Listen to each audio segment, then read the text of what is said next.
കാഹളമൊക്കെ മുഴുക്കി യുദ്ധത്തിന് തയ്യാറായിട്ട് നിൽക്കുന്ന ധാർത്തരാഷ്ട്രന്മാരെ അഥവാ കൗരവ സൈന്യത്തെ കണ്ടിട്ട് അർജുനൻ ഋഷികേശനോട് പറഞ്ഞു. ഋഷികേശം തഥാ വാക്യം ഇതമാഹ മഹീപതി. അർജുന ഉവാച സേനയോരുഭയോർമധ്യേ രഥം സ്ഥാപയമേ അച്യുത. അല്ലയോ രാജാവേ, ഇത് നമുക്കറിയാമല്ലോ, നമ്മൾ സന്ദർഭം മാറിപ്പോകരുത്. നമ്മുടെ സഞ്ജയൻ ധൃതരാഷ്ട്രരോട് പറയുന്നതാണ് ഇതൊക്കെ. ഋഷികേശനോടായി ഇപ്രകാരം അർജുനൻ പറഞ്ഞു. രണ്ട് സൈന്യങ്ങളുടെയും മധ്യത്തിലായിട്ട് എൻ്റെ രഥത്തെ നിർത്തിയാലും യാവതേതാൻ നിരീക്ഷേഹം യോദ്ധു കാമാനവസ്ഥിതാൻ കൈർമയാ സഹയോദ്ധവ്യം അസ്മിൻ രണസമുദ്യമേ. ഈ യുദ്ധത്തിൽ ആരോടൊക്കെയാണ് ഞാൻ ഏറ്റുമുട്ടേണ്ടത്? യുദ്ധക്കൊതി പൂണ്ട് നിൽക്കുന്ന അവരെ നിരീക്ഷിക്കുന്നതിനായി രഥം അവിടെ നിർത്തിയാലും.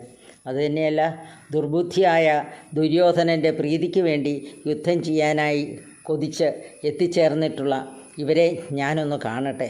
എത്രയോ വർഷങ്ങളായി ഈ ഒരു യുദ്ധത്തിന് വേണ്ടി അർജുനൻ കാത്തിരിക്കുന്നതാണ്. എല്ലാവിധ സന്നാഹത്തോടും കൂടി അങ്ങനെ എല്ലാം ഈ വാളും പരിചയും എല്ലാം, ഇല്ലെങ്കിൽ ആയുധങ്ങളെല്ലാം മോർച്ച കൂട്ടി അങ്ങനെ ഇരിക്കുകയാണ് അർജുനൻ. ആ സമയത്താണ് ഇങ്ങനെ പറയുന്നത്. ഏവമുക്തോ ഋഷികേശ ഗുഡാകേശേന ഭാരത സേനയോരുഭയോർമധ്യേ സ്ഥാപയിത്വ രഥോത്തമം. അവിടെയാണ് കലക്കിയത്. അർജുനൻ പറഞ്ഞതെന്താ? എന്നോട് യുദ്ധം ചെയ്യാനായിട്ട് റെഡിയായിട്ട് നിൽക്കുന്നവരെയൊക്കെ ഞാനൊന്ന് കാണട്ടെ എന്നൊക്കെ വലിയ ഗമയിൽ പറഞ്ഞു. പക്ഷെ അത് കഴിഞ്ഞപ്പോൾ കൃഷ്ണൻ എന്തു ചെയ്തു? ആരുടെ ഭീഷ്മദ്രോണ പ്രമുഖത സർവേഷാം ച മഹീക്ഷിതാം ഉവാച പാർത്ഥ പശ്യൈതാൻ സമവേദാൻ കുരുനിധി. നേരെ കൊണ്ട് ഭീഷ്മർ പിതാമഹൻ്റെയും ദ്രോണാചാര്യരുടെയും ഒക്കെ നേരെ മുമ്പിൽ രഥം അങ്ങ് നിർത്തി. എന്നിട്ട് പറഞ്ഞു, അർജുന കണ്ടോളൂ, ആരോടൊക്കെയാണ് യുദ്ധം ചെയ്യേണ്ടതെന്ന്. ഇവരെ കണ്ടു കഴിഞ്ഞപ്പോഴത്തേക്കും ഭാവമൊക്കെ മാറിയില്ലേ അർജുനൻ്റെ? അർജുനൻ പ്രതീക്ഷിച്ചതാരെയൊക്കെയാ?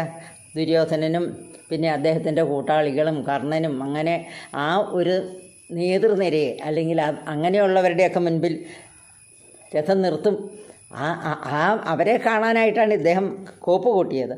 പക്ഷേ യഥാർത്ഥത്തിൽ സകലതും മനസ്സിലാക്കിക്കൊണ്ട് തന്നെ നമ്മുടെ ഭഗവാൻ ആ തേര് ഈ ഇവരുടെയൊക്കെ, അതായത് ഈ ആചാര്യൻ്റെയും പിതാമഹൻ്റെയും ഒക്കെ മുൻപിൽ കൊണ്ട് നിർത്തി.